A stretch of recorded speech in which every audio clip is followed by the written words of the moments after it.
আর নামাজ কবুল হওয়ার জন্য আরও যতগুলো শর্ত আছে তার মধ্যেও কিন্তু রাত্রিবেলার ইবাদত বন্দেগী জড়িত, নফল ইবাদত জড়িত। ফরজগুলোকে কবুল করাইতে হলে সুন্নত জড়িত, সুন্নতগুলোকে কবুল করাইতে হলে মোস্তাহাবগুলো জড়িত, মোস্তাহাব কবুল করতে হলে নফলগুলো জড়িত, নফলগুলোকে কবুল করাইতে হলে মোস্তাহসান কাজগুলো জড়িত।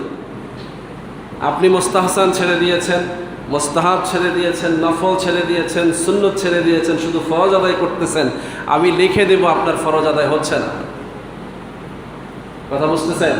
এটা রসুলের কথা। আপনি বলবেন কেন, ফরজ ইবাদত করলে তো জান্নাত নিতে পারবেন না? ফরজ ইবাদত আপনার জন্য ইবাদত, বাকিগুলো কি ইবাদত না?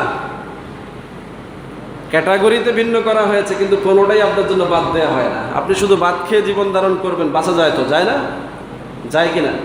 শুধু ভাত খেলে বাঁচা যায় না তো? সাথে কেন গোস্ত, তরকারি, ডাল, লবণ, মরিচ না হইলে কেন চলে না আপনার? কারণ ওইটা ছাড়া